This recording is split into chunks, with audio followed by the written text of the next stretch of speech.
I don't know how to describe it other than like a demon type of sound. But it's silhouetted, hulking, every bit of 5.5 feet wide, 13 to 14 foot tall, pitch black. The one thing that ran through my mind when I had this encounter was I don't have a big enough gun.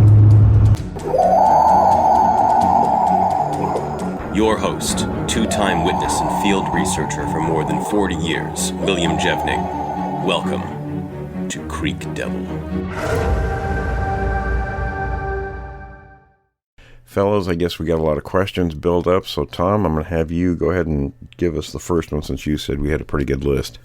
Yeah, we do, absolutely. And I'm going to start off, just please like and subscribe and share. It helps the algorithm. And you can also support us with Patreon, and we have a link in the description. Okay, Mike wants to know, is there any update on the giants from Eastern Canada? And I don't know if that was something we discussed or something he's seen out there, but any thoughts on that? Well, I don't have any updates. I did hear some things from Western Canada and Alaska, but I don't know about Eastern Canada. Any of you guys familiar with that? I'm not. We need a little more specific information, but I'm sure we have the hairy guys both in Eastern Canada and Western Canada. So yeah, we talk to a guy every week that we can ask to see if he's heard anything, because he's in the northern regions of the continent. So we'll try to see what he's heard, if anything, and we'll try to revisit this next week. Brian, how about you? You got any questions? Yeah. So one thing that I know that people have brought up in the past before, but what do you think that it will take to bring this creature down? I know that in your book you mentioned luck. Certain luck, yeah. But I know that in your book you mentioned that one of the people that you talked to said that it would take like a certain shot to take this thing down. Well, First of all, I don't advocate anybody trying it.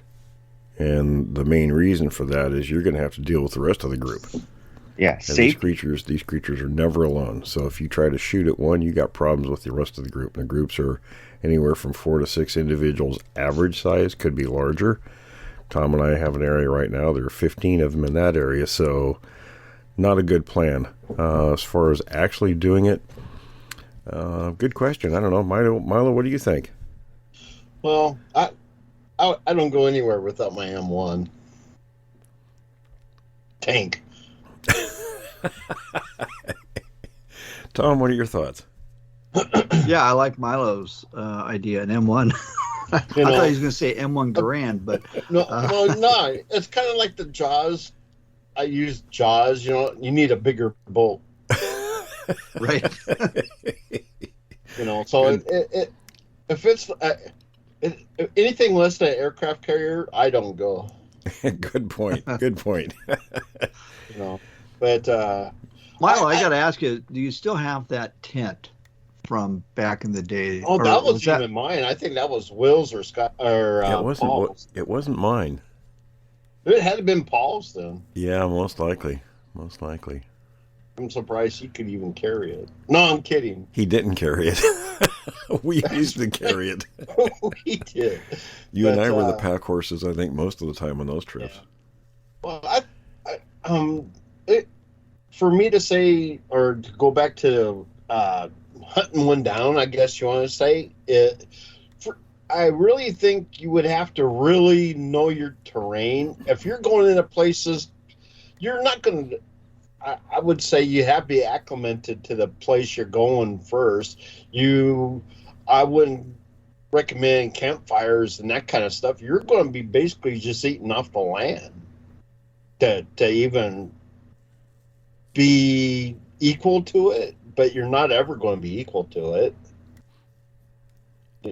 Yeah, you'd have to be pretty low key and Well, yeah. Well, first you're going to have to be there longer than it. Just luck will have to be a big part of it, because it's going to be like, well, hopefully it's going to be like an ambush kind of scenario where it walks in front of you and you're in a blind, but you got to be there more than a week, I would say, because that way you're part of the smell. You're not foreign. Yeah, you wouldn't want him to know you were there. Yeah.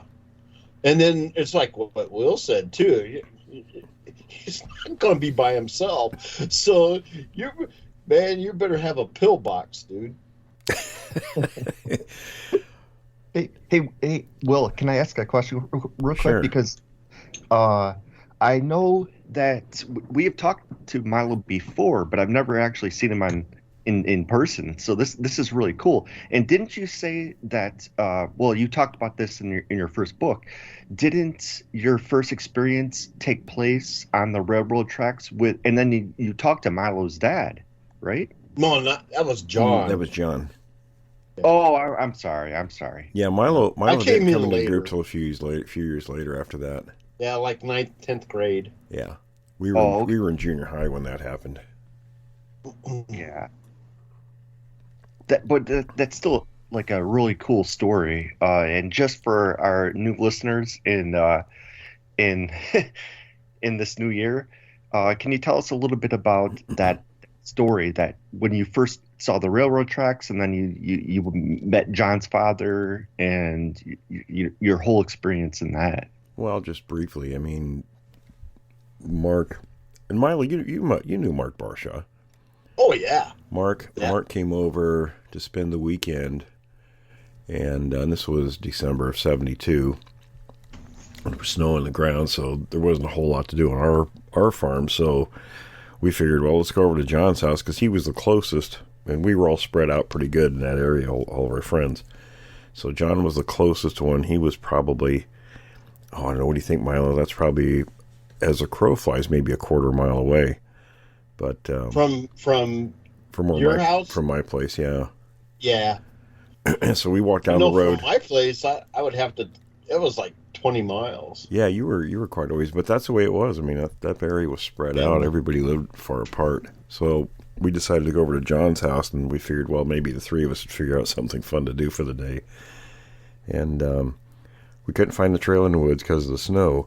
So we walked down the road and then got to the railroad line, walked up the railroad tracks because the tracks ran right in front of John's house. And we got about 3/4 of the way along the tracks, and we found, a pile of guts between the rails. And we eventually found footprints of these creatures. Didn't know what they were. So we got to John's house. We told his dad, and he wanted us to go back with all the kids. And took some pictures and took his gun, and then he kind of told us what it was. But so that's that. I mean, and then 2 years later, I actually ran into one of the creatures. Two of them, actually. Wasn't one right by you and that's when you and Willie, right? Or is that the same one? You remember that stand of trees that was just out by our barn? Yeah, right in the back. It was right in that corner out there. Yeah, because that's where we used to shoot each other with the cannons. Yeah, if anybody out there has ever made a tennis ball cannon, back in those days you had steel soda cans. And we cut the tops and the bottoms off them, except the bottom cannon, and you duct tape them together.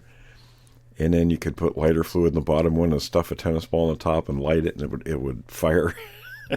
Yeah, I nailed Jeff right in the butt with that thing. Yeah, we were not strangers to shooting each other with things back in those days. Oh God! But yeah, I think that's when I had a. Usually because I lived in Puyallup and Will lived in Graham, and for me to go to Will's house, I would have to go to school, wait, then we'd go and take Will's bus, and then we would go from there. But I'd usually have to wait for the weekend to go to see Will, once I got my driver's license, then it was cool. That's the way it was back in those days. I mean, because you remember, Milo, none of our parents were going to take us anywhere. It was like, you guys, if you guys want to do it, it's okay to do it, but you got to figure it out yourself. Okay.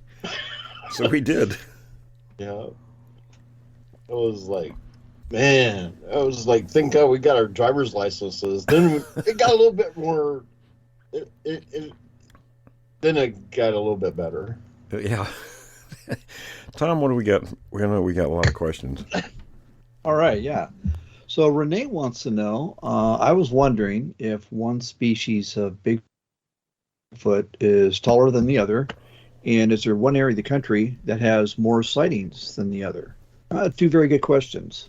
Well, as far as the height issue goes, they all seem to be around the same size range. The Type 4s sometimes are smaller. And like I said before, I'm not even certain that's even, quote unquote, a Bigfoot. It might be something else. So having said that, the other ones do seem to occupy roughly the same range in height. And as far as sightings go, I know there are maps out there showing stuff all over the place. Now, I don't know how accurate those are, but for years, the Pacific Northwest has had the majority of sightings. Now, of course, that could change with more information coming out, but as it stands... I'm sorry. Yeah, go ahead, Milo. So, is this more just by correspondence and investigation by just going up and interviewing eyewitnesses, correct? That's some, sure. It depends on the witnesses, and I guess the hard part is the reporting systems and how accurate they are. I mean, there's a lot of stuff floating around out there, and there's really no way to know just how accurate that information is. Yeah, that brings up a really good point, because there's no central, way of collecting this information and collating it. It's all kind of a hit and miss. So you've mentioned this. For every sighting out there, there's probably a good 20 or more that are unreported. Here's where do you report it to? And here's a problem too, and something I see this looking at Facebook periodically is there's anybody and everybody who wants to be quote unquote somebody, create some little group, and they're out there looking for witness encounters. They're trying to collect stories. Unfortunately, the first part of that, it's trophy hunting, because they collect a number and they say, oh, look, we're important because we've done A, B, and C. The other part of that is when people report something, how many different places do they report the encounter? In other words, we think, okay, let's just use a random number. We say there's 100 reports for 2021. Okay. How many times does that one encounter out of 100 get counted multiple times? Yeah. See what I'm saying? They're reinventing the wheel. Yeah, but that's right. But also there's, if one person, or we have 10 different places, out there pushing, whether it's a podcast or what have you, the same story, let's say 10 different times, or, and people are counting numbers of reports. Well, that's one report. That's not 10. So yeah, it's difficult. I mean, it would be a very difficult task to go through and try to cull correct information, and eliminating repeated stories. Hopefully that answered the question. Yeah, no, I think it's an excellent answer, and that's a good point that I hadn't really considered, was the same encounter being repeated over and over again in different locations. So on occasion, we've had people on the show, witnesses tell their stories that have told them elsewhere. Most of the time, and I see this in YouTube comments, that people say, oh, I heard that story somewhere else, and you didn't. A lot of times we're the first people they've ever told it to, and the only people they've ever told the story to. So there might be similar stories because there are repeatability in behaviors. And so some stories might sound similar, but oftentimes, and I guess maybe we should say that up front in the shows from now on is, this person has never told their story anywhere else. Yeah, Yeah. very good. Kind of like a disclaimer thing. Hey, Yeah. I got a question. Yeah. So, for the, first of all, how many types are there? I was told there are 4 different types, 22 Okay. variations. Okay, wow. And then I have another question. What kind of behaviors are specific to all of that? Oh boy. I could do a whole book on that probably. Probably should do that at some point. Yeah, dude. See, I give you great ideas. That's You do. what best friends are You always for. have, man. Yeah, that's me. I do that. I would say, generally speaking, they used to call them shy. They're not shy. They just don't like humans. I could relate. And there's reasons for that, because we've always been a very violent species. So, and not that and our ancestors probably did go out and kill these things. I mean, there's very strong indications of that, through Native American sources and elsewhere. But, so that's one reason, because we're smaller, we're less capable. However, we're a pack hunter. And most species out there know that you don't mess with pack hunters, like, packs of wolves, etc. Humans are no exception. Only we're actually more dangerous because, we're calculating and we do things for whatever reasons. But these guys are also have very short tempers, and they're vindictive. You can slight them for who knows what reason, and they will, for an extended period sometimes, really do violent things around people. So, for instance, like we had a guy, a researcher in the Southeast years ago. I interviewed him. The guy's name was Mike, and he was telling me about this area, and I can't remember exactly where it was, which state, if it was one of the Carolinas or what have you. But anyway, he talked about this community where these creatures had gone in, and they would kill the locals' livestock, not eat them. They would just kill and maim them, and everything from a horse down.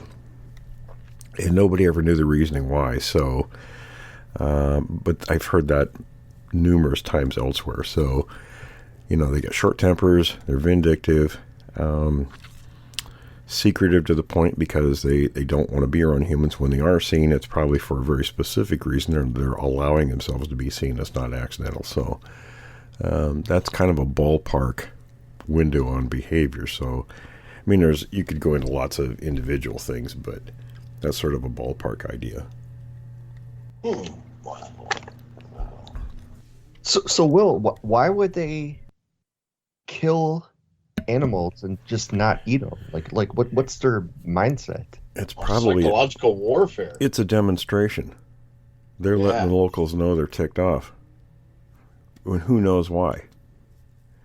You would have to be in their minds to know what it was they were slighted by.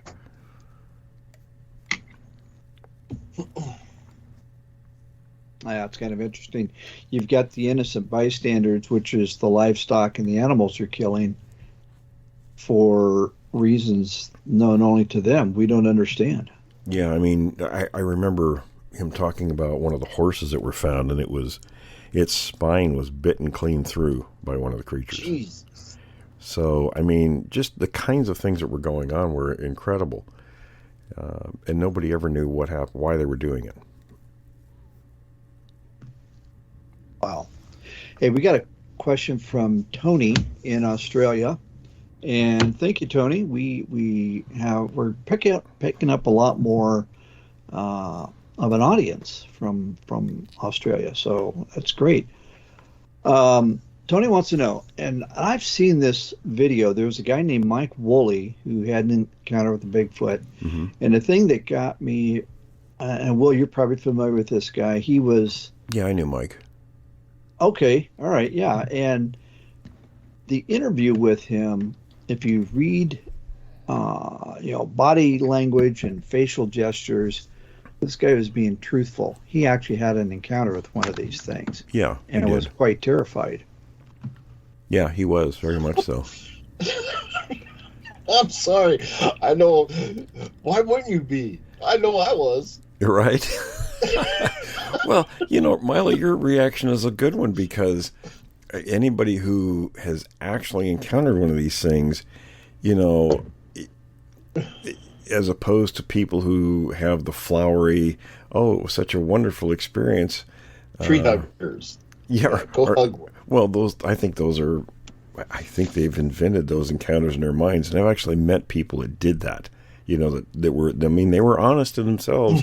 They believed what they were saying, but I knew it was complete horse manure because, here's an example. I was sent out on a report in the Columbia River Gorge, and this was in the early to mid 90s. Took my team out there, and it was right along the river.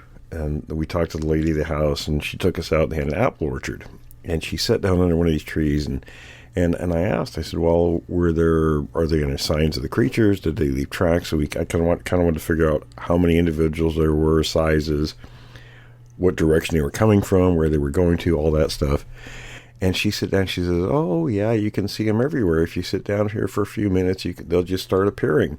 And they were like 3 feet long, and she had all this stuff, and she believed this stuff. She was convinced in her mind that this was happening. And my team members saw that my face was turning red, and they ushered me away from her because I was getting ready to kind of go off for this nonsense.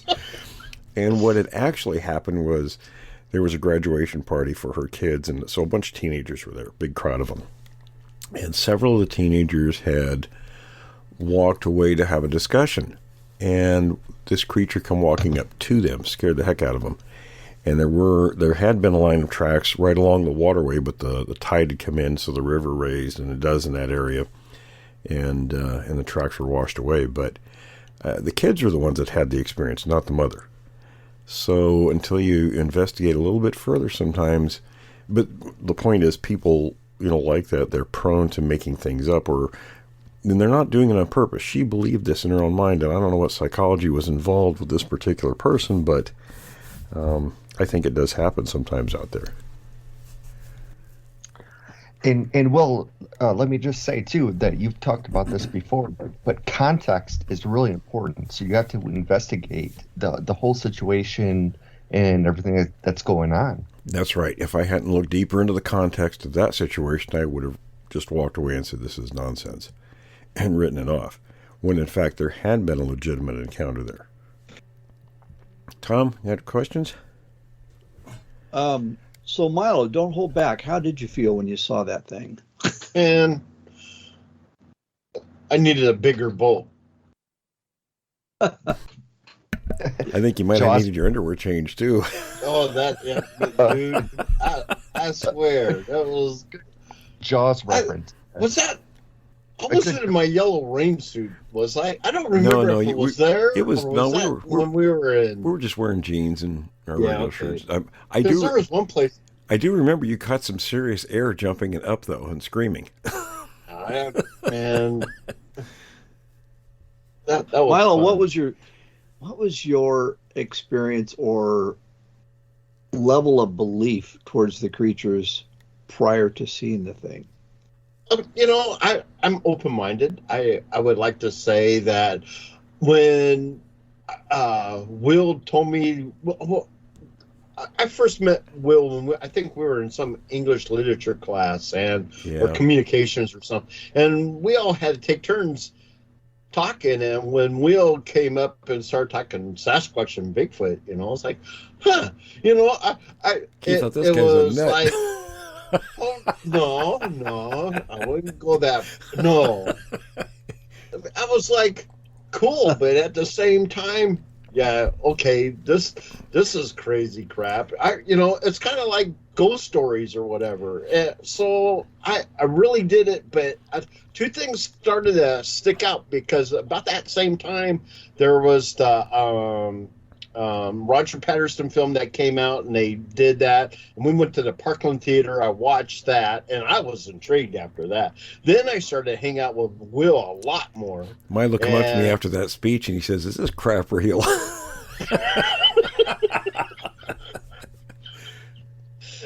Really, that's what I did, and he goes, "You know what? The best thing I could say is that that cemented it right there, because we'll say, why don't you come out and find out for yourself? Yeah. You know? Yeah, I'm not going to tell you. I'll take you out and show you. You know, yeah, dude, I want to show you, you know, and he would show me tracks. He would, you know, we're going to go camping this weekend. Why don't you come out with us? And hell, that's how it all started. And that was like in 9th grade. Yeah. That's an excellent approach, because that's one of the approaches. Will, I've told you that, you know, if people are skeptical, or, you know, a lot of times I run into the debunkers, or the ones that are just scoffers and just dogmatic about, well, they don't exist. Well, those kind of people get that bitch if they were hung with a new rope. Yeah, I mean, well, I just say, hey, what are you doing tonight? I'm not going to argue with people. I'll take you out and show you. You decide for yourself. Yep. I just want to make sure they're a little slower than I am. That's my only requirement. Hey, tripping is okay.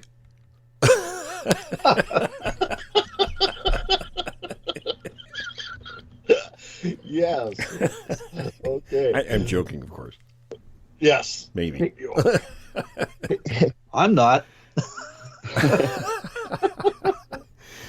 Hey, Will, do you ever get tired of like going out and doing more research, or do you still want to do more? Oh, I'll keep going as long as I can go. I mean, I've had periods where I really pushed, you know, working field areas, and a lot of times it's not something you're gonna find stuff regularly. You'll go for, you might go 100 trips out someplace, you know, and spend untold hours and a lot of physical exertion doing stuff and mental exertion, and come up empty-handed. You know, that's very common. So if you want to get into this subject, be prepared for a lot of nothing. But, you know, then I'd take a little time off, and then, you know, it would say, all right, it's time to get back out there and look. So I know, I'm not lying to myself. I know I'm going to keep looking. Right. Can I make a comment on that? This is just my perspective, or my limited experience with this, but that the one that I saw in August a year ago, 2 years ago, well, August of 20, I was in an area that I knew they weren't. They're not there. There's nothing around this. I just knew that it was a complete waste of time. There was zero indication that there's anything there. And the whole time, this thing had been like 30 feet from us. So just a thought that people can be out there. I just wonder, you know, you're like, there's no indication that they're there. Yeah, they might be. You never know. Well, you know, that's a good point. And Milo will tell you, you know, we don't know how many times they were around us. And it wasn't just, well, we were just happened to be in the area where they were. There were actually, the areas we looked at, there were kind of a dividing line between ranges. So there were two different sets of groups. And sometimes we'd be over in one area, sometimes we'd be over in the other area. And I think we had those inadvertent encounters just because we happened to be in those places, you know, at the right time, you know, when those different groups were there and active. But we have no idea how many times they were around us and we didn't see anything. You know, to me, that it's kind of like an experience between some kind of social behavior, maybe, where, you know, you got a torqued off kid who wants to go out and say, oh, I'm going to go out and show these guys, versus the parents going, no, stay here, you know, who knows? Right. You know. Well, you know, I'm sure we caused enough of a ruckus, you know, they probably would have seen us 10 miles away out there, any one of those trips. Yeah. Well, let me ask you kind of a follow-up to. So do we want to say that was like social? I'm sorry. Oh, no, I was going to say. Did I interrupt? Oh, no, I'm sorry. So Will, I was going to ask to Tom's great point. So there are probably many different areas where they see sightings. So I wonder if there's ever been a report where somebody sees, or two different people see the same thing. Yeah. So that's part of the context. You know, when we talked to a witness, one of the first questions in my mind is how many other people in the area saw this? And this goes back to, my initial encounter, because I didn't think about it at the time, but when I went to Green and Hinden's camp and met the state trooper Mark Pittenger, and he and I talked about it, and we'd seen the same creatures at roughly the same time period, only 7 miles apart. And I got thinking at that time, as a teenager, I thought, well, how many other people have seen these things and not said anything? How would we know? When in fact it does happen, very common. So, when you go and interview, Will, do you have like a structured interview sequence that you use, or? No, I mean, I've done it so much. To me, it's just sort of, I'm listening more than talking to the person.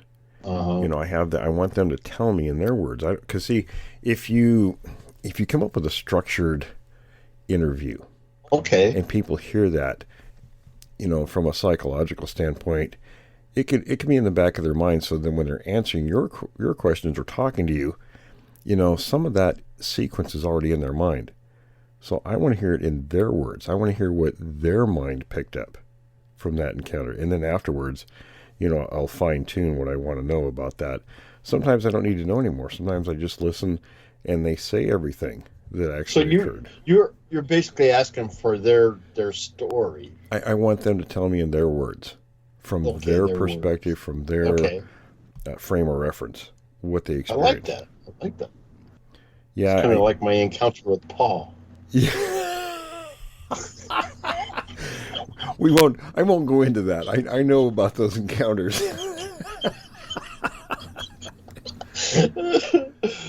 Or I should say, he who shall not be named. Those were inside stories that are probably better left inside.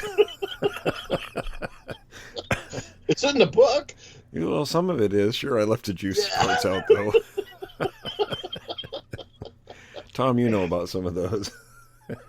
I've heard those stories. Yeah, I filled Tom in on some of the better parts, Milo. Oh my God! the not for publication parts. Gotcha. Oh my God! Hey, I got a question here from Mary, and actually, she has a really good question. I've wondered this myself. There's a kind of a condition out there, a disease. I don't know if it's new or not, but it's the CWD, or chronic wasting disease, that's affecting elk, moose, deer, and basically it's the spongiform. I think it's prions that it eats up the brain. The brain just turns into the kind of a Swiss cheese. The mad cow disease, right?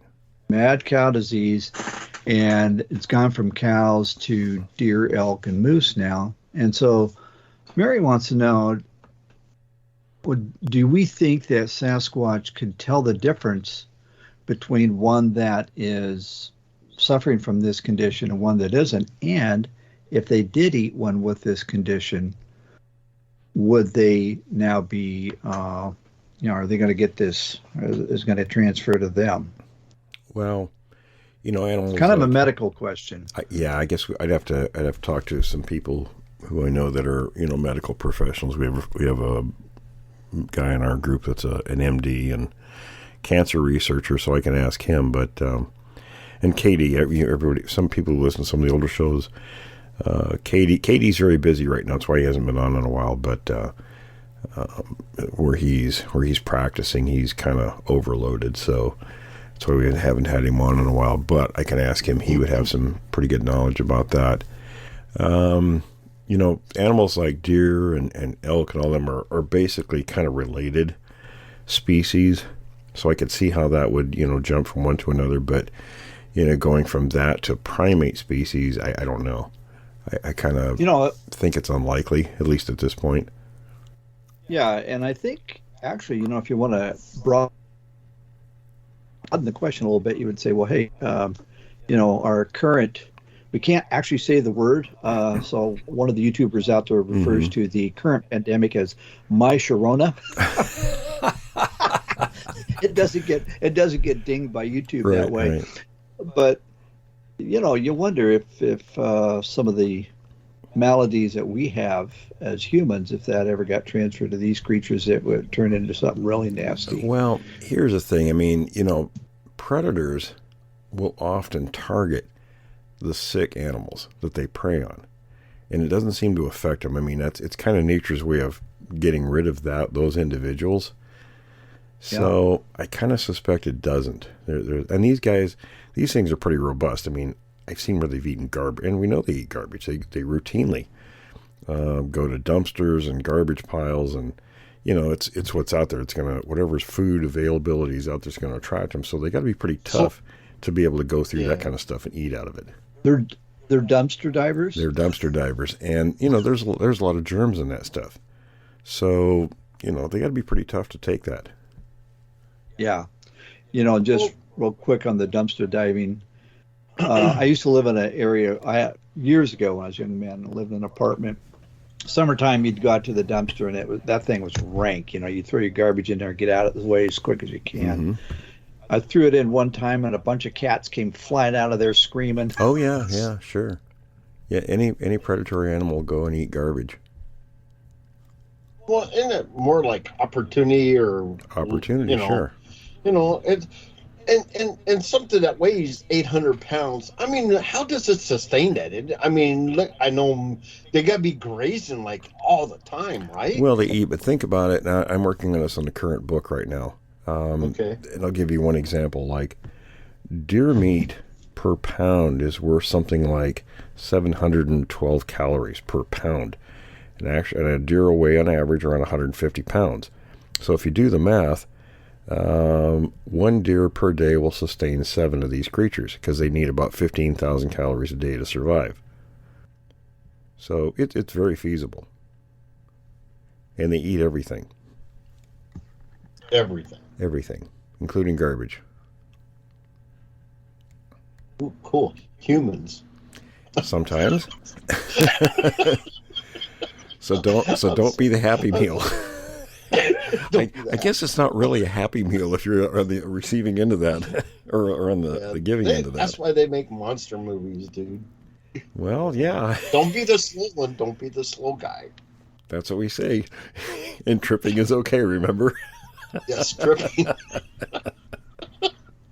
I love that one. Tripping. Yeah, no tripping allowed. I'm going to make a t-shirt. No tripping allowed. I may be slow, but don't trip. Brian, you got any questions? Is Brian still with us? Okay, I've got one. I'll jump in here real quick. Okay. Danny wants to know, Will, you've talked about, I think this is what he's referring to, the particulars below. He says there was a bear that you had found that you thought may have been killed by a Bigfoot. And what was the reason for that? What brought you to that conclusion? Well, there were 2 reasons. And, well, you remember Charlie, our family friend? Yes. Well, he's the one that actually found it first. And I don't remember what he was doing when he found it, but Charlie kind of lived off the forests, and, he would, if anything was going on out there, he would know about it. So he thought this was very unusual, so he brought me out there. And this is actually not far from Enigma, where we found this, where you live, Milo. Yeah. The bear was, it was just bare bones. That's all that was left, and some hair. So all the meat had rotted away. No animal had scavenged on it. It was in a place where there were coyotes and there were plenty of dogs, because of the farms. So something would have scavenged on it. And that's just canines.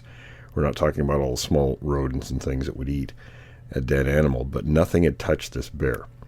The only physical damage we could see was that the front of the whole front of the skull was caved in. As to why it would have done it, I don't know. I mean, unless it had decided it was going to eat the bear and then come back for it, because sometimes, and we've had witnesses talk about this, where they've watched them in front of them. A group of Sasquatches coming in, killing a group of deer. They would hobble them. Remember, Tom? They would hobble the deer by breaking its front legs. They'd leave it, go after the rest of them, then they would come back and pick up these hobbled individuals. Maybe it was going to do that, then it was disrupted by humans or something. Well, that's this guy goes on He says he found a cow skeleton seemingly undamaged except for a broken rear leg, possibly a broken neck. Head was twisted. He was told by a ranch hand that the cow's breaking a leg, it's always the front one. Mm-hmm. He says, he goes, well, I would need a sledgehammer to be able to break this substantial bone. Mm-hmm. And he said, with all the coyotes around here, it seems like any skeleton would be broken up while there's still meat on it. So he was just, I think he ran into something and just wondering what the deal is. So who knows? It could have been again. There's two things going on there. Number one, it wasn't scavenged, and there was a major bone broken in a place where it probably shouldn't have been. And here's the real clincher there: the neck was twisted. Yeah. And I've heard that many times. And even Milo, you know that trail we had going from my place to John's? Yep. The last time I quit going up there because I got growled at going up our neighbor's driveway. And I turned around and said, I ain't going up there again. I mean, that all them blackberry bushes are up there, that whole thing shook violently, and there was a big, deep growl. There was no bear or anything. I remember. Yeah, I know that place. And then John went up there, and it was late in the day, and he took my dog Willie with him, as an escort. And, because he didn't want to go up there by himself, so I let him take the dog with him because I knew the dog had come home. And John found a deer up there that had been killed, and its head was twisted. Her neck was twisted, and it had been partially eaten. So he quit using that trail after that, too. And that was around the same time period. Did it have something to do with the deer? What's that? I said, did it have something to do with the deer with the twisted neck? Yeah, I think that was a big part of it, sure. Huh. That one that scared me. And he said my dog acted really strange around it, too. I wonder if it could have been like a trap, Well, they do bait sometimes. Yeah.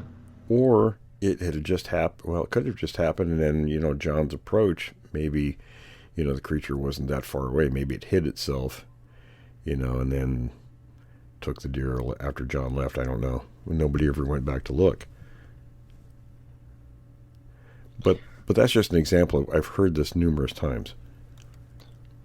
Hey, Will, what was the story with your bull, like the cow?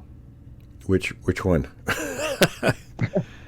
No, the bull that was a huge predator, and then all of a sudden he got scared. Oh no! This was back when we lived on the Puyallup River. We had 40 acres back there before we moved to Graham, and I don't know. The bull didn't really play any part there. I mean, I can't remember if we had the bull at that time. We might have, but all the cows were in the barn with their heads poking out, like they were scared of something, looking at this tree line. And there was some huge thing at the edge of the tree line just thrashing the brush.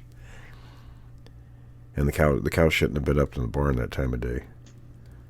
They should have been acres away. So something spooked them, and they went up there to basically, it was kind of a refuge. That was probably 1968 or 69, something like that. Yeah. But amazing story, though, about how they probably suspected, or he probably suspected, that there was, a Sasquatch in the area. We don't know. I mean, we didn't know what it was at the time. No idea.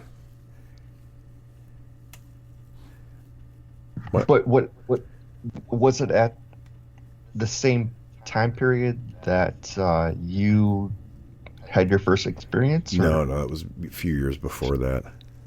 Oh, okay. Yeah, that wasn't until 72 that we found the tracks. This would have been 68 or 69. I got a question for you then, Will. Yeah. So when you lived back on the river, and then after your experiences later, did you think, wow, that stuff could have been big? I did. Yeah, I started to think, because we only moved, as a crow flies, 4 miles up out of the valley. Right. And you know that area. You go up from the old soldiers' home up Cemetery Hill where we lived. It wasn't very far. And then I figured out later, well, they were coming down the Puyallup River from Mount Rainier, coming down to South Hill area of Puyallup. And even Green confirmed that I was exactly right about their movements. So I got thinking, well, the kid that came to our house that night with the story about the rock quarry monster and then this other incident.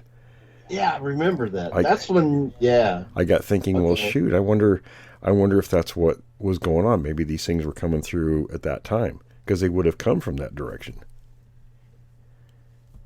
So yeah, over time you kind of start putting two and two together and, kind of formulating your hypothesis about movements. You start connecting the dots a little bit. Yeah. See, to me, that seems like absolutely invaluable information and ability to sort of forecast, because that's one of the things that you've done is within 30 days you could forecast and predict their location. Well, I was thinking, when I lived in Vancouver, I was thinking about that, going into the field there, and I would think back about how these different situations would occur, up north, and I just kind of applied the same thinking there, and it's what panned out.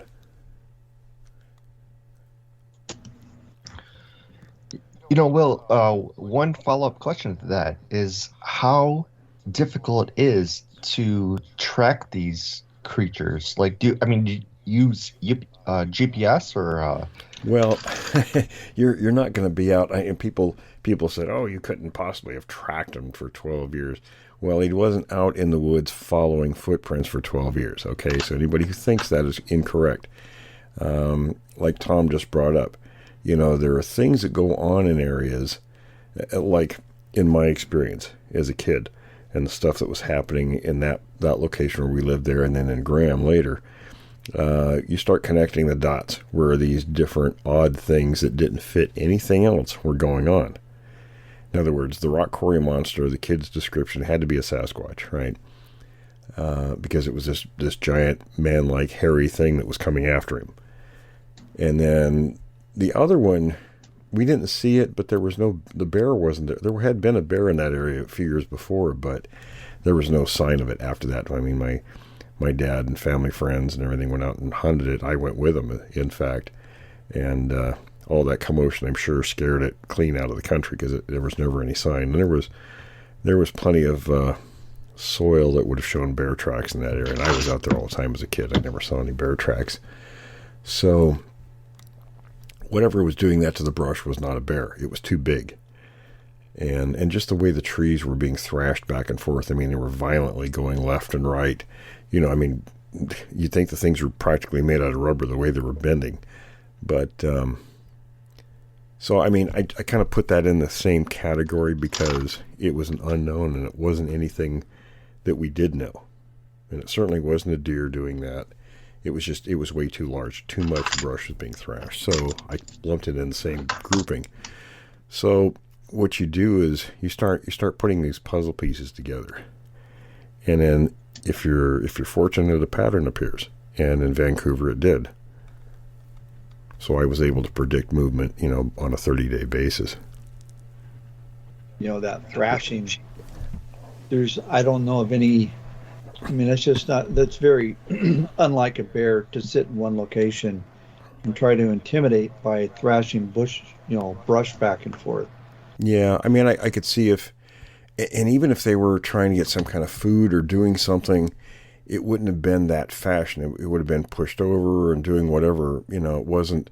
This was if something had hands and had grabbed these trees, and it reminded me of Buddy Fight's story, about the creature that came down to him and his biker buddy and started thrashing this stuff back and forth violently. It was making this big display, and that's what it reminded me of. That very similar kind of emotion. I always liked that story. I think he was is he the guy that had another one where? Yeah, he was poaching. Poaching, yes. And just for those who haven't heard the story, he was poaching. He went out, he shot the deer, and what happened after that? Well, he said it was on a switchback above the road he was on. I know the road he was on, and there was some snow on the ground, and so they shot the deer on the switchback above them, and they decided to go retrieve the deer. So they drove around the corner, and by the time they got to it, the deer's body was gone. And they thought, well, hell, Wow. and he was sure he hit it. And then they found the blood trail and its drag marks. So they decided to walk a ways, and they followed the drag marks and the blood trail, and they saw this creature dragging the thing off by its neck. And they decided to let the creature have the deer. It wasn't worth the fight. And there's a moral to this story, and that is, if you're a hunter and you shoot a deer or whatever the game is, and you go to where it is and it's not there, think about it. Yeah, leave the area. Yes. Go back. Go away. Let the creatures have it. Yeah. And it's not the I first. remember those kind of days when I was in Panama. We went to Cologne and we came back drunk, and then we ran over a log, and then we went to move the log so the other guys coming behind us wouldn't get hit by it, and it moved. It wasn't the by log. itself. And you know what? Half of us drunk people go, "Oh, let's go get it." And then a couple of us more sober people would say, "Wait a minute, we just bounced a quarter-ton Jeep over something that didn't even phase it. Why do us little skinny little bastards when?" Oh, sorry.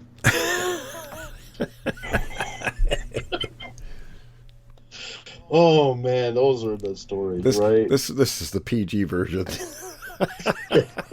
Don't hold back, Milo. What was the deal with that?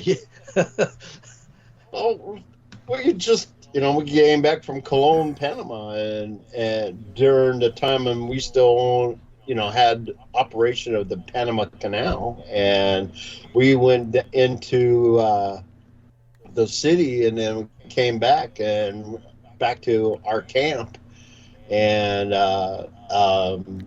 ran over something in the road, and it was like, oh man, we better move that log, because the other guys are probably drunker than we are. And when it came up, it was kind of like it moved by itself. It was like, well, maybe it was like, oh, dude, it might have been an anaconda or a snake or something. So we went after it, and one of us goes, one of the great brains in our group, kind of like Will, it's a Will moment. That's what I call that, a Will moment. And he goes, reasoning would think that something that big that we just hit and it's moving, and us little skinny bastards want to go in there and catch it. I don't think we're going to come out. Might be a snack. It might be a snack.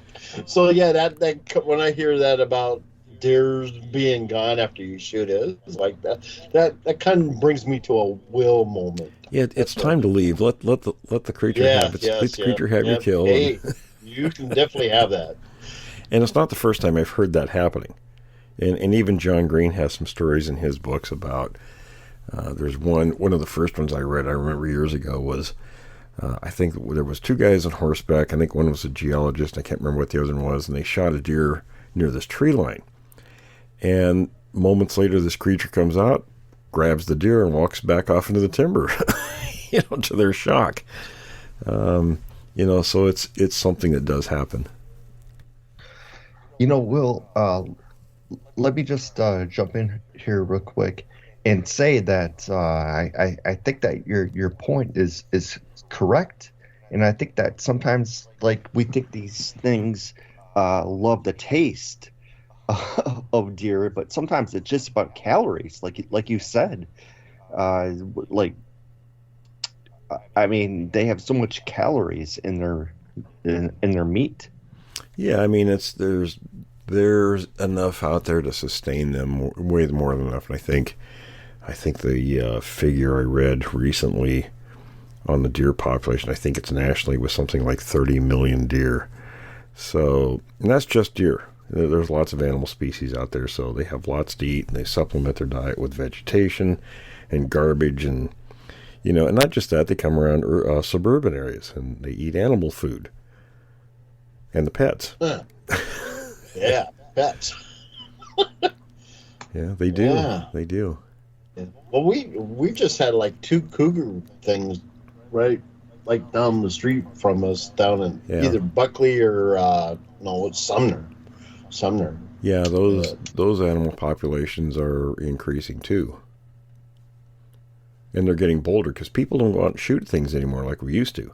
So now these animals are coming close to people because they know nothing's going to happen to them. criminals. You hit the nail on the head, Milo. I have always thought that. Fugitives running around out there. Yeah, I got banned off of Facebook for that. Not Facebook. Don't say it so. Oh. Yeah, I get thrown in jail every 30 days for 30 days. But anyway, no, I know for a lot of things I want to try to get back out to field, and I'm prepping the RV. I got my solar stuff ready.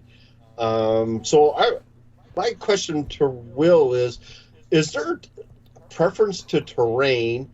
And then two, what was I going to say? Something about photography and stuff like that, right? Where the old places that you went by yourself, and then we were going to go some route where I either take a video of the places that you went, and we got away from that.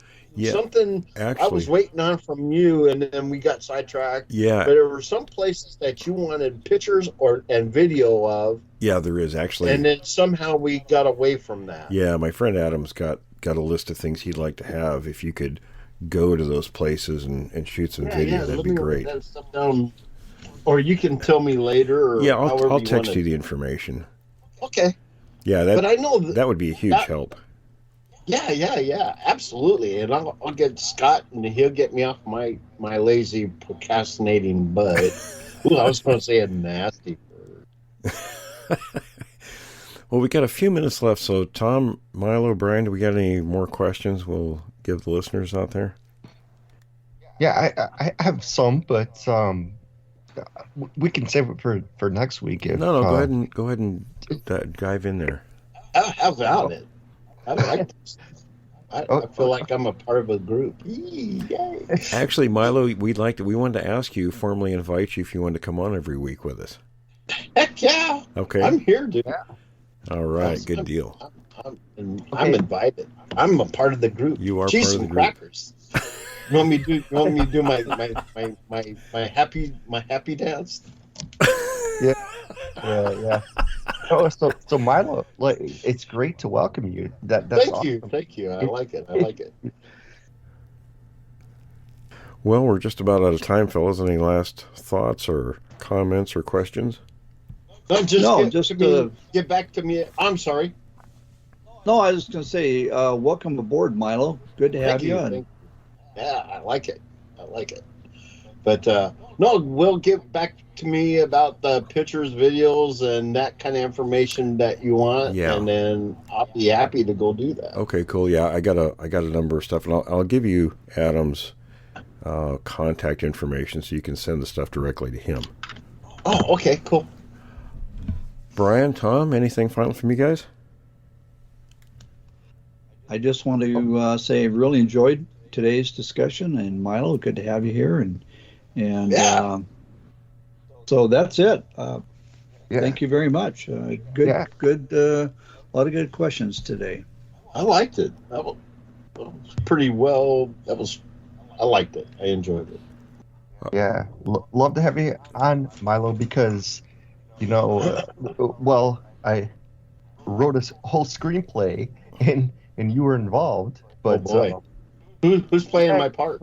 It was on Will's book. And I'd love to have you on. And I want Gerard Butler to play me. I was just going to ask you who you'd have play you, Milo. Who? I was going to ask you who you would have. Who would be your choice Gerard to play Butler. you? Yeah, he doesn't mess around. I watched, Olympus Has Fallen. He don't mess around. Yeah. And Will, just like one last question, what do you think that these creatures do with their dead bodies? Do they bury them, or their dead bodies, the creatures? Well, it's an unknown, but they're, they could eat their own, they could bury their own. There's some information out there that kind of points to both those directions, but we don't really know. Yeah, it's kind of an unknown. Right.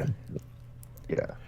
All right, everyone. Well, before we go off to the next segment, Brian mentioned his screenplay, which is actually very good. So if there's anybody out there interested in a screenplay, if they want to create something really interesting, that's cool. Brian, do you want to give out the information where they could get that information from you? Well, they can contact me at Brian, BRIAN _rap, RAPP, at yahoo.com. So, and the whole thing, it's on the it's on Creek Devil. It's on creekdevil.com. Okay. Yeah, right on the front page. You can pull it down from there as well. Yeah, and also it's on there. Yes. Yeah, Excellent. and also it's read on the Writers Guild of America. So, and by the way, since I'll just say that I'm also writing 2 new screenplays. Actually, one book that's on my cat, and also on another screenplay that's going to be on the writersguild.com, but it's about Harry Beecher Stowe, who is, by the way, my great grandmother. So I'm gonna be writing about that, and I'm gonna be doing a 3-part trilogy on Uncle Tom's Cabin. So nice. Yeah. So I don't know if you ever read Uncle Tom's Cabin. Oh yeah. Yeah, but it's the biggest selling book of the 19th century, and so I'm going to be doing kind of a trilogy of the entire book, because if you read the book, it's actually a really long book that needs to be put into 3 parts. So I'm going to be doing that, and then also, like I said, I'm doing a book on my little kitty who passed away this past year, but it's going to be a whole thing about the Russian blue cat and so forth. So I've gone on long enough. Heck, I like to look at that stuff. So Brian at rap.yahoo.com. Yeah. All right. And then the contact is, most of the information is on Creek Devil, so I can go in there and look for that. Yeah. Too. All right, everyone. Yeah. Okay. Go on. If you're interested in Brian's screenplay based on my second book, Witness of the Unknown, or not Witness of the Unknown. See, I've gotten 8 books in print. The 9th one's in the process, so my brain is kind of in different sections. Yeah. My second book is called... Then you have to deal with me. I've been dealing with you for a long time. I know, dude. My book is In Search of the Unknown, and Brian's screenplay is actually very good. That's based on that book. So, having said that, folks, go to creekdevil.com, and you can also check out my website, williamjevning.com. So, thanks for listening to this episode of Creek Devil. If you or anyone you know has had an encounter with these creatures, please contact us at williamjevning@yahoo.com. That's William, Jevning, @yahoo.com. All communication is confidential. Join us for another program next week. And until then, keep your eyes open out there.